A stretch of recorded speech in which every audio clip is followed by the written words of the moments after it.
Okay, I'd like to call to order the regular council meeting of October 9th, 2017. Mr. Harbaugh, would you please call the roll? Colella. Here. Consul Magno. Here. Dixon. Here. Gibbons. Here.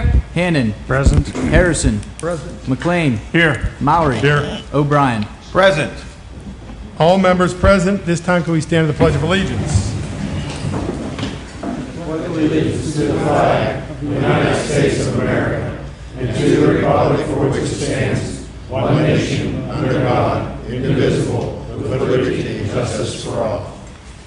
Okay, at this time I'd like to turn to chair announcements. There are two that have been added to the agenda. An executive session of council was conducted on September 25th, 2017 for personnel issues. An executive session of council was conducted tonight, October 9th, 2017, before we came out for legal issues and personnel issues. This time we turn to the library director's report.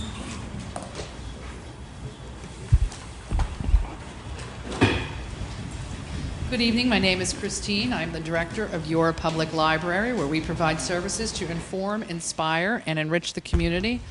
We have some classes and seminars going on during the month of October. First, I want to tell you about Sensory Story Time, which happens every Monday at 9:30 and 10:30 a.m. This is a special story time that combines books, songs, movements, and sensory activities for children with sensory or auditory issues. This is for ages 3 to 5. We do ask that you register. We have adult craft and coffee class on Thursday, October 12th at 7 p.m., where you'll recycle old paperback books into a pumpkin. It's very cool. We'll supply the old books. We ask that you please bring scissors if you have them. We do ask that you register. We have limited space for this program. Geocaching for tweens and teens on Saturday, October 14th from 2 to 4 p.m. This is presented by Venture Outdoors and is sponsored in part by the Allegheny Trust Fund. Geocaching is like a treasure hunting game where you use a GPS or a GPS app on your phone to find containers that other people have hidden. This program is for grades 5 and up. Again, we ask that you register.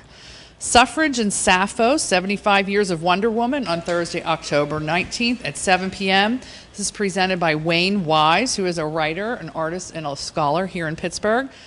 Join us for a presentation on the history of Wonder Woman, the background story of her creation, and the ongoing story of her influence in comics and in real world. Affordable Care Act, are you eligible? Seminar will be on Saturday, October 21st at 2 p.m. Open enrollment for the Affordable Care Act Marketplace is November 1st through December 15th. If you come to this seminar, you'll learn about eligibility, documents that you may need, how to fill out an application, and how to compare health plans. This seminar will be presented by a certified ACA navigator. We have a seminar on urgent care versus emergency room on Tuesday, October 24th at 7 p.m. This is presented by MedExpress, where you'll learn about the different levels of care that each facility is capable of providing to help you determine when you should visit an urgent care center and when you really need to go to the emergency room. One of my favorite programs for the year is the Haunted Hat Tea for adults. This will take place on Friday, October 27th at 11 a.m. Experience the spirit of Halloween while enjoying tea and finger sandwiches. Wear your craziest hat. Enjoy some live musical entertainment this year, and we will award a prize for the most unusual Halloween hat. We do ask that you register, and we ask for a $5 donation to help offset the cost of the lunch. The library will close at 5 p.m. on Halloween, Tuesday the 31st. So enjoy trick-or-treating with your little ones. And that is all I have. Any questions? Thank you very much. If we can turn to the police chief's report. And Chief O'Connor. Good evening, Mr. Mayor, Council. Hello, everyone. Chief here. I just have one announcement real quick. Our Crime Watch, is the first Monday of the month.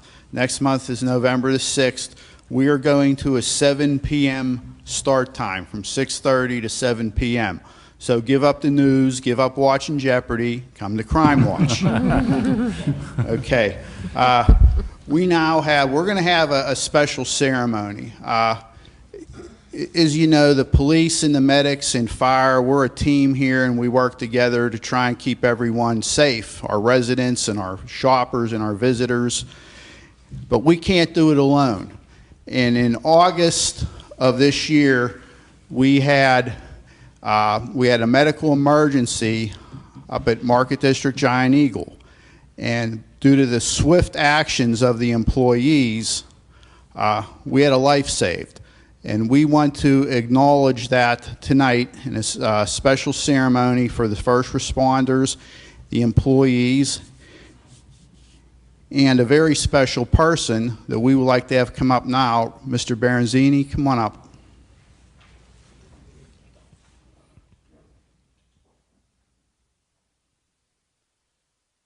Stand here, sir. Okay. And we're going to have Officer Sean McGrail come up, because he was on the call. And we're going to have Chief Nora come up. Chief Nora has his official sign, and we have Cheryl Richter here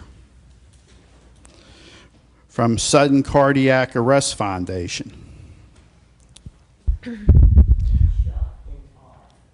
Yeah, whoever else you want to come up. Come on up. Get on down there next to Sean McGrail.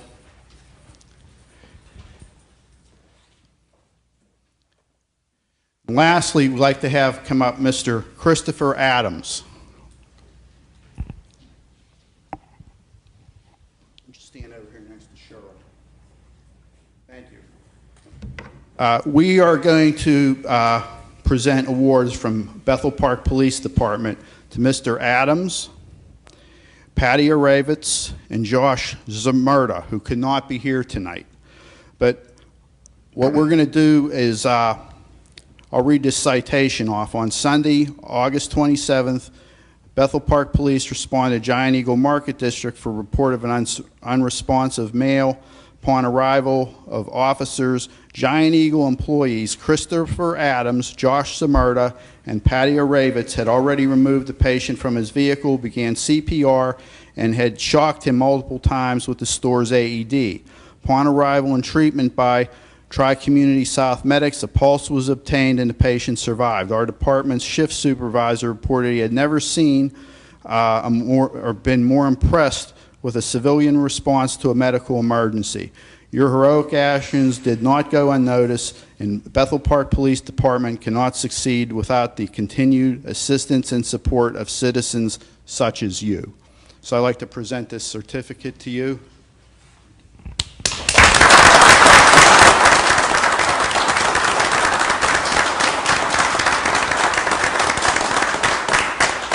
Okay, and then I'm going to hand this over to Chief Nora. Did you notice I got promoted? Congratulations. Gee, thanks. Well, we're very honored to have you here this evening and for your efforts. The other thing I'd like everybody to know, Cheryl and I serve on the Western Pennsylvania Sudden Cardiac Arrest Association, and she came this evening to help with the presentations, but the vice president of Giant Eagle contacted me. He was going to try and be here this evening also because he is very active and on the board of directors for the American Heart Association. I don't know if you know that. And he is very proud of the employees of Giant Eagle, and they take that very seriously. So congratulations.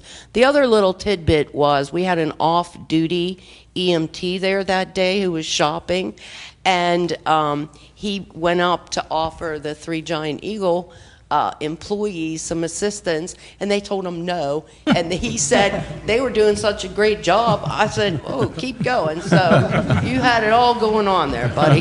So that's why you're here today. And as the chief said, we couldn't do this if we all didn't work together. In 1992 is when we started this program with the police department, and they were the first, as I've told you before, trained in the use of the AED, CPR, and oxygen. So, see? And hopefully next month we have another save, in case you don't know that. We're pretty proud of. Cheryl, you want to do the presentations, and I'll hand out the pins. I'm good at that. Thank you, everybody, for your time, and thank you for having us. All right, so just real quickly. Excuse me. Excuse me. Could you? Thank you. Oh, I thought I was loud enough. So the Sudden Cardiac Arrest Association, this is a certificate of heroism little hard for me to say this late in the day, to Christopher and your 2 fellow employees. And on the certificate, it has the chain of survival, and that's kind of how you think about the teamwork that was done. They had to recognize that there was an event, and then they had to take action, and that's what you did. And sometimes that's the hardest thing to do. And they weren't bystanders, they were responders. They recognized an event and they responded to it. They took action. And that's what we hope everybody is willing to do. So called 911, started early CPR, and used their AED, their defibrillator, so early defibrillation. Those things, early CPR, early defibrillation, makes a difference. And anybody can do that. So I do advocate taking a CPR class. Hands only, chest compression only CPR. It's easy. So take a class and learn how easy that is to do. And then, because they called 911, the professionals came. First responders, your police officers, your fire department, trained in first aid, CPR, use of an AED. They carry an AED. And then, of course, your EMS came, EMTs, paramedics. And because of all that teamwork, we have a patient that's viable that can get to the hospital and get the appropriate care, both urgent care and then recovery and rehab. And I know it seems silly to celebrate a survivor, but you are in a very elite club because there's not many percentage of survivors of sudden cardiac arrest that get to be here to be celebrated. So it's because of teamwork of everybody, not just the ones up here, but everybody behind the scenes too, everybody sitting here, that we get to be here to do this. So we have a certificate. And your honorary lifesaver. He gives this to everyone. Thank you very much. There's a pin that we hand out, and I hope you wear it in honor, such as I do. This is Mr. Berenzini's. Well, wait, can you make sure I got the right one? Okay. For the police officer, this is a nationally approved, as long as your supervisor also approves, uniform pin. It's a bar pin.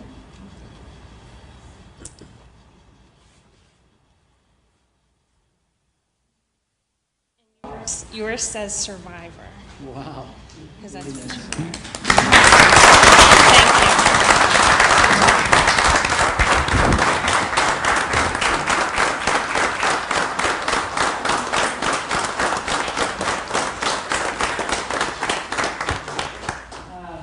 I'd like to thank the police officers and all the EMT personnel involved. I wouldn't be here today if they hadn't been so quick and knowledgeable and took this action to help me. And I'll always be sincerely grateful to them, and anything I can do for them, I will. I'd like to thank the president and the mayor and all the council members for allowing me to make this congratulatory note to everybody, and thank you very much.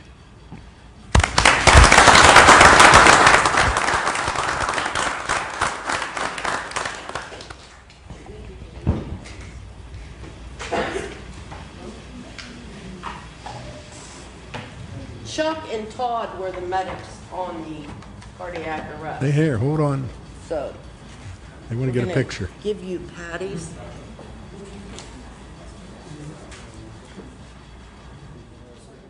Don't need your lifesaver.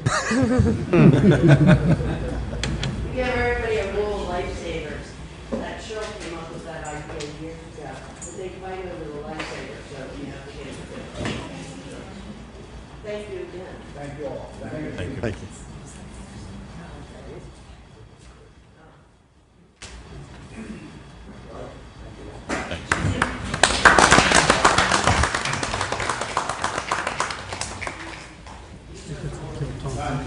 Okay, thank you very much. That's a tough act to follow. Mr. Murray, Mr. Harrison. I'd like to, is Nora leave already? I just wanted to thank, there she is. Hey, Nora, I want to thank you for getting that good publicity for your organization, the one about the lift and that type thing. The chief made us aware of that article. I read a very good article, and it recognizes your organization. Thank you.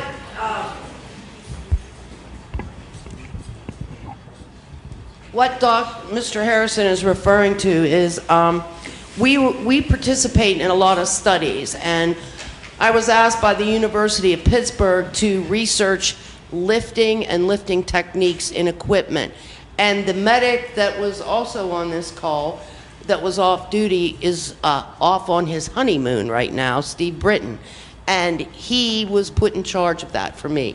And GEMS magazine, which is published all over the world, featured Tri-Community for being innovative with the equipment that we purchased to make their job easier, and we were recognized for that. So thank you for bringing that up. And don't forget, we have free flu shots on the 18th at our EMS base from 12 until noon for the residents of Bethel Park. What? Oh, 12 to 4. Okay, I'm having a bad day today. Okay, thank you. Thank you very much. We And turn to I'm the, now the chief. no, the fire chief's report. Thank you. Hello, good evening, everybody. My name is Captain Tom Kelton. I'm with the Bethel Park Volunteer Fire Company. I want to read off the calls for September 2017. For the month, we had 43 calls. That includes 2 fires, 1 cooking accident, 4 smoke investigations, 2 excessive heat conditions, 7 electrical conditions, 3 gas leaks, 1 water condition, 1 hazmat investigation, 1 call with people trapped in an elevator, 4 calls to assist the police department, 3 good intent calls, 12 fire alarms, and 2 CO alarms. We want to thank everybody. Yesterday was our annual open house at the Brightwood Road Fire Station. We would like to thank the public for coming out and supporting us, as well as council members we noticed there as well. Special thanks go out to EV True Value Hardware. They brought down a safety display showing off fire extinguishers, different kinds of smoke detectors. Shop and Save donated hot dog buns for us. Bethel Bakery passed out cookies. 1-800 Board Up brought down a door prop simulator to help us simulate how we force open doors. Columbia Gas and the Bethel Park Community Foundation worked together and got us 300 smoke detectors. We passed out actually 330, and they were gone by 1:30. We had such a strong turnout for that. We're going to try to get some more grants to do that in the future as well. The police department came down, Tri-Community EMS. Upper St. Clair Fire Department donated some props for us to use to teach fire extinguisher safety. And we had MedFirst down there as well, passing out some information. So thank you for everybody that helped out. Made the great day a big success. Over the last couple months, last month and a half or so, we've had a lot of people closing up their pools. And with that, we've had a couple of calls about chlorine, people mixing chemicals improperly. Make sure you always read the labels on your pool chemicals and do as the label tells you. Mixing pool shock wrong can cause a violent explosion and give serious burns to the person and to their lungs and body. Just if you're going to mix it up ahead of time, to dissolve any pool shock chemicals, you need to fill a 5-gallon bucket with water from the pool and then slowly pour the granular pool shock into the bucket of water. You never want to add water to a chemical. Always add chemical to the water. So make sure you always read the labels ahead of time and do as the labels tell you to. And with that, that is the end of the fire report. Any questions? Can we turn to the mayor's report? Mayor Allen. All right, thank you. Tom, before you leave, as many of you know or you don't know, this is the 90th birthday of the fire department, the Bethel Park Fire Department. So I have a proclamation for them, and let me read this to them. Whereas the Bethel Park Fire Company was incorporated, opened its doors, and started providing fire and rescue protection to the residents of Bethel Park, previously named Bethel Township, on July 27th, 1927. And whereas the population of Bethel Township in 1927 was approximately 5,400 people, at the time, Bethel Township was made up of mainly coal mines and farmlands. And the fire department had 11 members, and their first truck was a not quite fully equipped Model T. And whereas by 1950, Bethel Township had become the Bethel Park, and the population was a little more than 11,000. And whereas the Bethel Park Fire Company expanded to 2 stations in the mid-1960s, and then to 3 stations by the early 1970s. Whereas the Bethel Park Fire Company now protects 32,000 residents of Bethel Park and has 3 stations and 70 members. And whereas Bethel Park Fire Company has remained 100% volunteer for 90 years, and whereas the Bethel Park Volunteer Fire Company now protects several shopping districts, the largest include South Hills Village Mall and Village Square Mall, several strip malls, 7, 8-story apartment and office buildings, several large medical office complexes and industrial complex, and a Port Authority light rail transit hub. And whereas it's appropriate to recognize the value of the accomplishments of the Bethel Park Volunteer Fire Company by designating Bethel Park Volunteer Fire Company Day. Now therefore, I, Mayor Jack Allen, Municipality of Bethel Park, do hereby proclaim this day as the Bethel Park Volunteer Fire Department Day. So thank you very much. Thank you very much.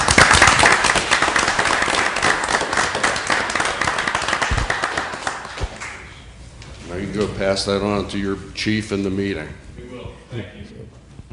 I just had a couple items. The first, I wanted to thank all the people that helped last Friday with our 90-plus luncheon for the residents that are 90 years of age and older. We had about 80 people there, with probably 20, 25 caregivers, but there were a lot of people that showed up that are 90. In fact, the oldest person will turn 100 in February, so she gets a special luncheon next year.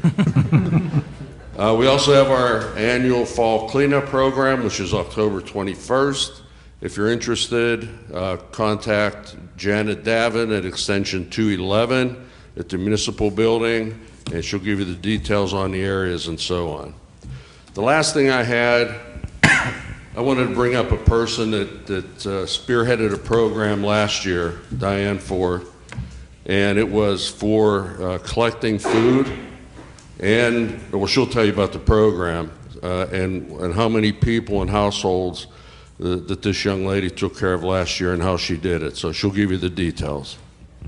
Good evening, everybody. So last year we found out about 2 families who needed food. Hi. And so I told my sister about it, who is a nurse at the high school. And I said, there has to be more people who need some food, and we wanted to do something to help people with that. So the nurses at throughout the school district came up with 17 other families that needed assistance with food. And so we began to collect up names and, well, I didn't get information about names, but they did because that's private. But we began to reach out to the community, and people started coming in droves, just bringing donated food, goods, and items down at the church on Cherry Street, Bethel Baptist. And so we were able to be a blessing to 19 families and feed 19 families who we know that there are other organizations in the community that exist, but for whatever reason, they did not want their information out there. There's a lot of privacy associated with that, and sometimes people feel ashamed to be in a position of need. So we were able to be a blessing to them, and we got donated items from a number of different businesses and a whole bunch of families, like kids, like school kids, and their parents came down and gave donated goods. It was such a blessing. And so this year, for our second year, we want to do the same thing, but we know that there are other families there may be more families. And we want the community to come out like we have for all the disasters all across the country, but we want the community to come out to take care of our own and make sure that there are nobody in Bethel Park that is going to go hungry for Thanksgiving. And so the blessing is that I already know that we can count on everybody, and we just want to tell you on November 18th, that is the Saturday before Thanksgiving, we're going to collect donations, again, at Bethel Baptist Church at 2899 Cherry Street, right here in Bethel Park. It's in Coverdale, right? For those who play softball, it's at Lower Miners. And bring your food down there between 10 and 2.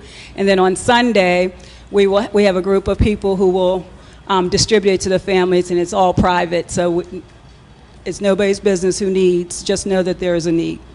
Okay? All right. Oh, and if you want to help, feel free to contact me.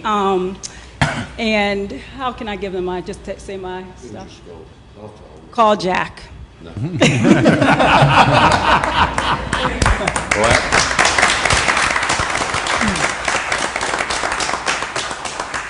Well, actually, I'll tell her tomorrow, but if you're interested in more information, call Janet Davin, 412-831-6800, extension 211.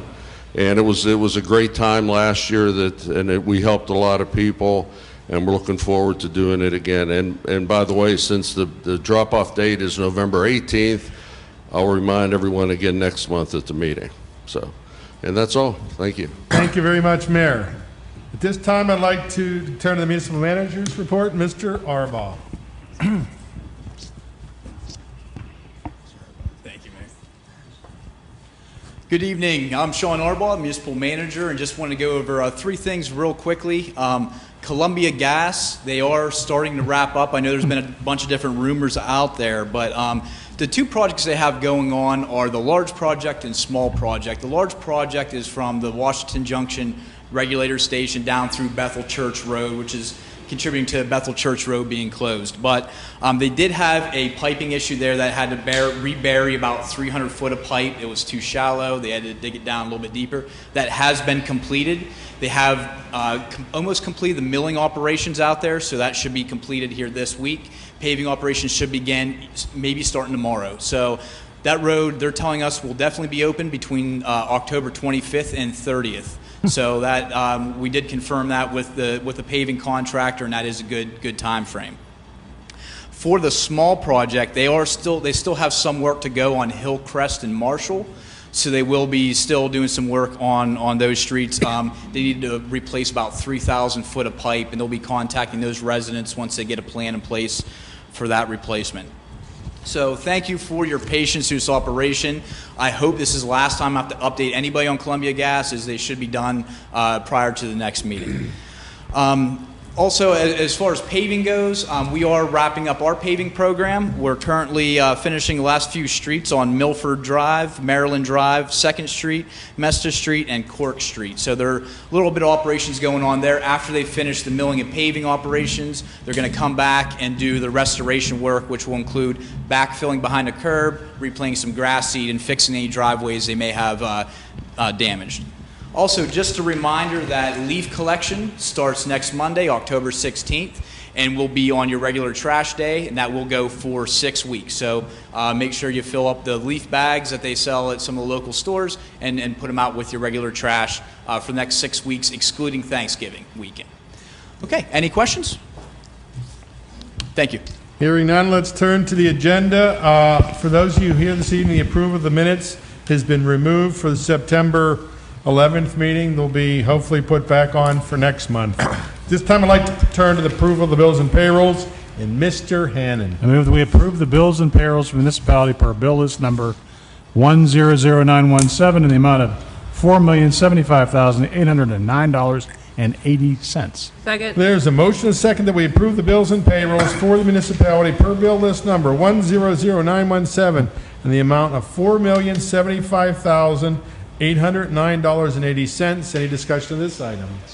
Mr. Arbaugh, would you please call the roll? Colella. Yes. Consul Magno. Yes. Dixon.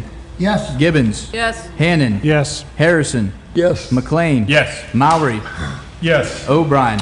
Yes. Motion passes 9-0. At this time, I'd like to turn to the resident comments section for non-agenda items. Hearing none, can we turn to general policy and finance and Mr. McLean? And we have no residents signed up to speak. Thank you, Mr. President. First agenda item is ordinance number 10-9-17A, registration of foreclosed property. I move that we approve ordinance number 10-9-17A, registration of foreclosed property, providing for the purpose, intent, and applicability, requiring the registration and maintenance of certain real property by mortgagees, providing for penalties and enforcement, as well as the regulation, limitation, and reduction of registrable property within the municipality of Bethel Park. Second. There's a motion second that we approve ordinance number 10-9-17A, registration of foreclosed properties, providing for the purpose, intent, and applicability, requiring the registration and maintenance of certain real property by mortgages, providing for penalties and enforcement, as well as regulations, limitations, and reductions of registrable property within the municipality of Bethel Park. Any discussion of this item? Mr. Arbaugh, would you please call the roll? Counsel Magno. Yes. Dixon. Yes. Gibbons. Yes. Hannon. Yes. Harrison. Yes. McLean. Yes. Maury. Yes. O'Brien. Yes. Colella. Yes. Motion passes 9-0. Mr. McLean. Next agenda item is ordinance number 10-9-17B, purchase of property on Country Road in Bethel Park. I move that we approve ordinance number 10-9-17B, authorizing the purchase of property on Country Road in the municipality of Bethel Park, identified as parcel number 0888-0888-B-0050-0000-00. Second. There is a motion and a second that we approve ordinance number 10-9-17B, authorizing the purchase of property on Country Road in the municipality of Bethel Park, identified as parcel number 088-B-0050-0000-00. Any discussion of this item? Oh, no. Mr. Arbaugh, would you please call the roll? Dixon.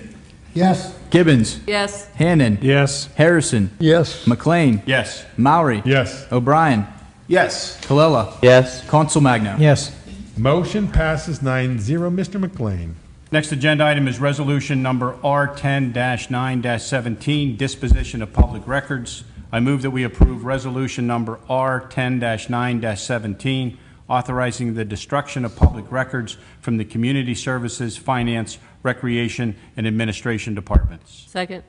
There's a motion and a second that we approve the resolution number R10-9-17, authorizing the destruction of public records from the Community Services, Finance, Recreation, and Administration Departments. Any discussion of this item? Mr. Arbaugh, would you please call the roll? Gibbons. Yes. Hannon. Yes. Harrison. Yes. McLean. Yes. Maury. Yes. O'Brien. Yes. Colella. Yes. Counsel Magno. Yes. Dixon. Yes. Motion passes 9-0. Mr. McLean. There are no further agenda items. Are there any additional items? Mr. Maury. Mr. Harrison. Council members continue to unsuccessfully campaign to besmirch my character. At the September 12th meeting, I spoke about the treatment, maybe I should refer to it as mistreatment, I've been subjected to from this dais over the 44 years as a council member. Last month, I spoke about being removed as the chairman of the Council Safety Committee after 2 months of service and being sued by council who claimed that I stole information from the police department. The lawsuit lasted 7 years and had an adverse effect on my wife's health. The case made its way through Common Pleas Court and Commonwealth Court, and counsel lost in both courts. Both courts recognized the action to be petty politics. Unfortunately, the politically motivated lawsuit cost the Bethel Park taxpayers approximately $200,000. A more recent incident is my being incorrectly referred to from this dais as a law violator by O'Brien for parking at the Veterans Plaza. That resulted in me getting a parking violation ticket. My parking there is not a violation. O'Brien should do his homework before making incorrect claim from this dais. After being exonerated of the parking ticket, a Bethel Park police sergeant left a handwritten note under my windshield wiper directing me to contact him. The sergeant showed up at my door sometime later and asked if I received the note. My answer was yes. He asked me why I ignored the note. My response was, "Who is your boss?" He said, "I don't understand the question." After recycling that conversation a couple times, I told him that everybody has a boss. He became extremely agitated and stormed off the porch. That ended that bit of political harassment. Did I mention petty politics earlier? These actions are intended to besmirch my reputation. I welcome these comments, and I often thank council for the comments. My feedback from the public after these comments are favorable to me and refer to council members as being petty and nasty. After I spoke on the September 12th meeting, Maury could hardly wait to pass the gavel, which he routinely does after I speak. After he speaks his toxic opinion about me, some of his minions at today's pile on with supporting comments. O'Brien ended the discussion, discussion at the September meeting by stating that I have no friends among the elected officials. I didn't have the opportunity to respond to this comment at that time because of the Robert's Rules of Order that we attempt to abide by. My response is that I was elected to represent the public based on the law and not on developing friendships among the elected officials by going along to get along. I've spoken many times of the fact that my mother employed adages and folklore to develop my moral compass. One of the things is don't befriend people who violate the law because it may lead to trouble. My fellow council members violated the Constitution of Bethel Park, the Home Rule Charter, by casting an affirmative vote to put the Bethel Park Fire Company ordinance on the primary ballot a couple of years ago. The timing of this vote was a violation. Therefore, these council members fit into a group that my mother warned me about. Their illegal vote was not from lack of knowledge of the Home Rule Charter restriction on the vote. It was a matter of record that I recited at the time of the vote that the section of the Home Rule Charter that would be violated by their affirmative votes. It was a blatant act of disrespect of the Home Rule Charter on their part. Even Maury and his minions claimed that their vote was okay based on a fluky ruling by McTiernan. McTiernan's opinion was issued several weeks after the vote. How could the council members know that such a ruling would be issued by McTiernan unless the backroom gang was informed that he would provide cover for them if the illegal vote was questioned, which I did. I will continue to conduct my actions in accordance with the excellent guidance provided by my mother. I believe my mother is looking down from heaven like right now saying, "That's my boy." Thank you, Mom. Now that I have the floor, I want to address one issue. Before I yield the floor, I want to remind you that on November the 7th, on the ballot, the home rule charters will be on the ballot. You'll have a chance to vote on them. These changes are what I call housekeeping, and I recommend that you cast a yes vote on all the changes. Council discussed including another change to the Home Rule Charter, but decided to wait until later to put the change on the ballot, on a future ballot. The proposed change would modify the section of the Home Rule Charter that Council violated, as discussed above. The proposed change would destroy the effectiveness of that section of the Home Rule Charter. The section of the Home Rule Charter being discussed has been effectively used 6 times to overturn several council actions that was judged to be deleterious to the Bethel Park citizens. That history is an adequate reason of support for the retention of the section of Home Rule Charter as it has existed from the origin of the Home Rule Charter.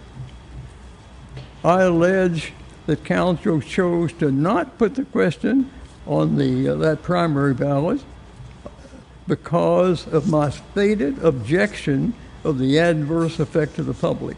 I allege that the hope of council members was that I would not be around in the future to alert the public of the adverse effect. As long as the powers of allow me to stay on earth, I will continue to keep the public informed of any such adverse actions by council. Thank you. Mr. Murray. I'm not going to get into most of what he said was simply not true. The lawsuits, none of us were on council. Why we go back 40, 50 years is beyond me. But I would like to provide a copy of an email that was sent out. I don't normally like to do this, but I feel it important to correct the record. Last month, Mr. Harrison made accusations about an email he sent out and that nobody talked to him and potentially his illegal actions. His comment, and these minutes aren't approved, but it says, to my knowledge, McTiernan never saw my email, inferring that I or a member of council chose to distribute it to the solicitor. I will share with Mr. Harrison a comment of the email that he sent, and I will be awaiting your apology next month because you, Mr. Harrison, actually sent the email to the solicitor. When you responded, you copied him. You sat up here and told everybody that you don't know how it happened. That is a copy of the email, so I will certainly be awaiting my response, and I'm sure it'll be a long time, of his apology. Thank you. Thank you, Mr. Murray. Mr. Chairman. Mr. O'Brien. I also commented last month that I asked Mr. Harrison to help us, to help this community, to help this country, and to help this state. There are many, many things he can take his energy and his passion and his ability, because he's a very able man, a very bright man, to take this passion and dig in and try and help. Some of those issues in our country today are heroin, an opiate addict, climate change, how it would affect Bethel Park. What would we do, and what should we be prepared for? Our recreation initiative that we have in front of us, it's millions of dollars. How do we fund it? Can we find a way? Our storm sewers and our sewer programs, the problems we're having within our infrastructure. How about the sidewalk program again, Don? You were so passionate about it once a long time ago. How about digging into that again? How about the recreation donation fund? And how about that wonderful project, the Schoolhouse Arts? So many wonderful things you can spend your time instead of reminiscing through history. This is not past, Don. This is present in the future. You need to get along with the program or move aside. Thank you, Chairman. Any other discussion from council? Okay, hearing none, I'd like to turn to planning and zone. Mr. Murray. Mr. McLean. Sorry, I have one additional item. Thank you, Mr. McLean. I just wanted to, for the benefit of the residents and voters in the upcoming election, on November 7th, there will actually be 5 questions on the ballot in addition to the votes for the offices that are up for election. One of those is a proposed amendment to the Pennsylvania Constitution, but the 4 other questions that will be on the ballot in Bethel Park relate to amendments, proposed amendments to the Bethel Park Charter. And I just wanted to give folks an overview of what they are so they have some idea before they get into the voting booth as to what those questions are. The first is the charter currently says that when we have our organizational meeting every 2 years, it has to start at 8 o'clock, which was the time that meetings did begin when the charter was originally adopted in the mid-70s. And so we're proposing that the charter be amended to allow the time for the meeting to be set more consistently with the time that we begin meetings now. We also want to provide for the fact that sometimes that first Monday when we have the organizational meeting is a holiday, and we just wanted to clarify that the charter should automatically provide that that meeting will take place on the next business day. The second proposed amendment is there's a comprehensive plan that the municipality is supposed to review. Currently, the charter says every 5 years. That has turned out to be a relatively short period of time and a little expensive because we have to pay every 5 years to look at a comprehensive plan. It's proven unnecessary. State law says we have to do it every 10 years. So the second proposal is to change the charter to provide that we can do the comprehensive plan every 10 years instead of 5. The third change is that budgets are currently required under the charter to be provided to council by September 1st. Experience has shown that's pretty early in the year, and we have to make changes to the budget before it's adopted. So the change is simply to allow the manager to present us with the budget by September 30th, which allows more of the events to occur during the year. The final question is related, and that has to do with the capital program. Currently, it says that has to be submitted 2 months before the budget. Again, that's very early in the year when things are still being developed, so the proposed change is to change it from 2 months to 1 month. We have placed on the website for folks who are interested a summary of the questions that will be on the ballot with the background, and you're welcome to review it so that you're informed before you go into the voting booth on November 7th. Those are the 4 questions. There may be some other amendments that will be proposed, but it was council's determination that 4 is enough. 4 is enough questions for the voters to consider when they go into the voting booth at one time. I urge everyone, don't give up on the ballot before you get to the end. Stick with the ballot and get to the questions, and if you agree with those changes, then you should vote yes. Thank you. Thank you, Mr. McLean. Okay, at this time, can we turn to planning and zoning and Mr. Dixon? We have no residents signed up to speak. Thank you, Mr. President. I have several items tonight under planning and zoning. The first one is ordinance number 10-9-17C, off-street parking and loading requirements. I move that we approve ordinance number 10-9-17C, amending the Bethel Park zoning ordinance by revising and supplementing off-street parking and loading requirements. Second. There's a motion and a second that we approve ordinance number 10-9-17C, amending the Bethel Park zoning ordinance by revising and supplementing off-street parking and loading requirements. Any discussion of this item? Mr. Arbaugh, would you please call the roll?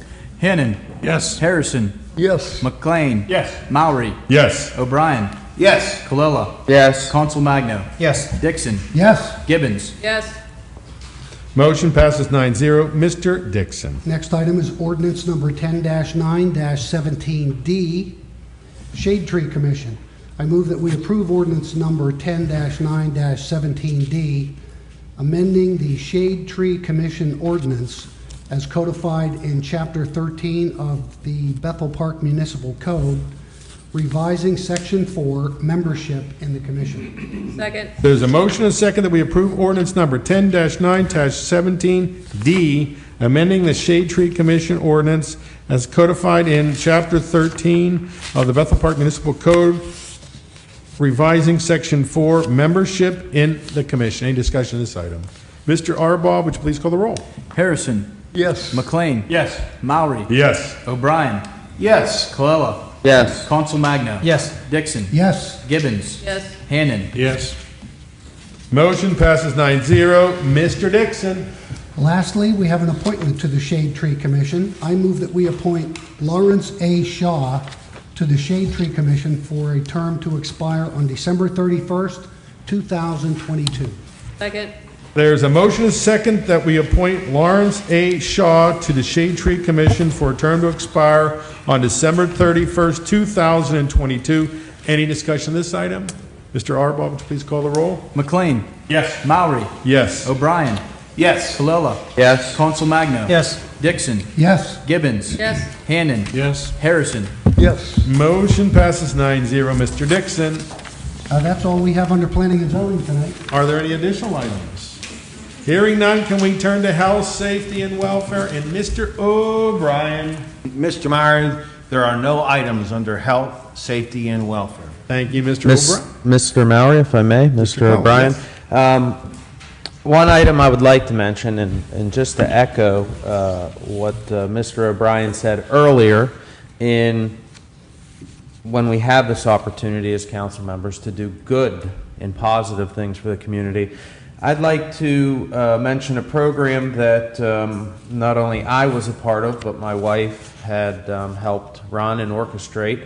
It's called Adopt a Family South Hills, and just a brief overview, it's a totally anonymous program similar to what the lady had spoken about earlier as far as the Thanksgiving, and what it is, it pairs needy families in the South Hills area with individuals or families that are looking to help someone fulfill their family's kids' Christmas lists that maybe may be in need. So last year we were able to help 47 families, total of 96 individuals, and it's a wonderful program, totally anonymous.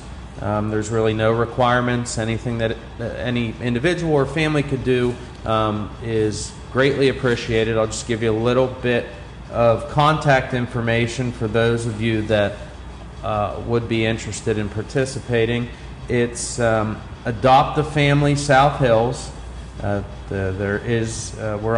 program is on Facebook. That's Adopt a Family South Hills. There's a website, Adopt a Family South Hills at outlook.com. And for those of you that would like to contact Pam, my wife, who runs the program, her number is 412-360-9658. It's a wonderful program, and for those of you that have actively participated not only last year but in years past, it really does bring a lot of joy to those that need some help Christmas time and the holidays. Thank you. Thank you, Mr. Colella. Any other discussion? Mr. Chairman. Mr. O'Brien. I'd just like to take a few moments to talk about yesterday, October 8th, 2017. I went to the grand opening of the Schoolhouse Arts and History Center, and as I heard the information from the dais, I forgot a lot of it, and some I didn't really even know. But in 1905, that was the first school, and it grew from there, all the way to a point where the school district wanted to demolish it. And that brought a little bit of heartache. It's such a beautiful building. To see, I was here when it became given to the Historical Society, but it kind of stayed the same for so many years, and it struggled, but it was still survived. So that's a wonderful thing. Yesterday was a rebirth. To watch Bethel Park rally around this old girl and make her new again, it's going to be just absolutely beautiful. As much as they have done since the time that I walked in here when Mr. Murray had this idea, and frankly, I'm just absolutely amazed at his vision to bring it where it is today. And he went back to some old friends. You know, John Marr, he's always been a friend of Bethel Park, very quiet behind the scenes. He brought a tremendous amount of money to help kick start off this. And we always want to say thank you to him. And then the fundraising, and then the donors, the people of Bethel Park that always come through in a pinch. And then there's Tim, the people with Tim, Bill and Susie and Skip, and all this group of volunteers that just put this thing together. And then I got a special day is I got to meet John and Maggie Schmutzer. I hear the jingle on the radio all the time about Maggie, and they're the ones that helped bring the wonderful the windows at a great price to the building. And the excitement, the joy that people had there. And there was people that weren't even from Bethel, just to save a little bit of history. And as you walk through the places, all these yearbooks from the day of Bethel Park's beginning all the way up till today. And through a little bit of investigating, I found a picture of a young man, Timothy Myrie, in one of those yearbooks. That was the 1990 yearbook. That's Mr. and Mrs. Myrie's baby boy. He was a kind of a cute kid. So I just want to say thanks to Tim, and thanks to his group, and thanks for the day. I was surely honored to be a part of it and to be there, and to watch people just come in and out for a period of a couple hours, just amazed and wanting to help. And And yeah, it is truly, really a great thing. Thank you, Mr. Myrie. Thank you, Mr. O'Brien. I'll just digress a minute here. I just want to thank the community for all the support they've given the Historical Society. Many people up here have been a big part of it, but most of all, the people in the Historical Society. We're over 80 members right now, Tuesdays and Thursday nights and Saturday mornings. If you're looking for something to do, there's still a lot of work. Please show up. We have a lot of work to do, but we really do have just a great start. If you want to check us out on Facebook, look up Bethel Park Historical Society. One of our members, Bill Haberthur, does a lot in keeping it up to date. There's new pictures practically every day. We have the former president of the Historical Society here, Jay Wells. And, there was a lot of people over the years that had a vision for the building in 1996 when it was deeded over to the Historical Society that really kept it going. And I think we're just kind of the stewards of the next generation of people, and it truly is a wonderful project. It's going to continue. We're starting a paver campaign to repave the governor's driveway. We're selling pavers for $100. You have your name engraved after the little commercial here.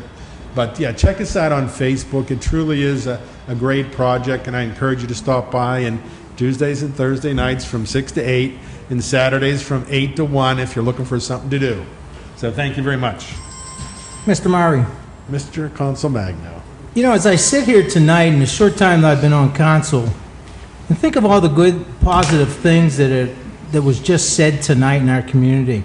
About Mark bringing up about the Historical Society and the building that Tim's working on with Bill and Susan, and what the chief and the EMS people handed out tonight, what Diane Ford is doing for Thanksgiving and with Brandon. I mean, you talk about all the trouble that's in this country, but just look what we got going in Bethel Park. A lot more positive things are happening in this community than anywhere else. And I'm proud to be on this council and working with these individuals up here and continue to do the work that we need to do to make our community proud. And I'm proud to be a part of it. Thanks. Thank you, Mr. Consul Magno. Are there any other discussion? Hearing none, can we turn to Public Works and Maintenance and Ms. Gibbons? No agenda items under Public Works and Maintenance. Thank you, Ms. Gibbons. Are there any additional items? Yes, Mr. Myrie. Mr. O'Brien. I was at the band festival on Saturday night, and it had the 50th anniversary of band festivals and the 60th anniversary of the Bethettes. And it was a wonderful night, although there were people holding up signs in the audience saying, "Where is Tim Myrie for the annual alumni band member?" Motion to adjourn. That's all. Motion to adjourn. Second, all in favor? Good night, everybody.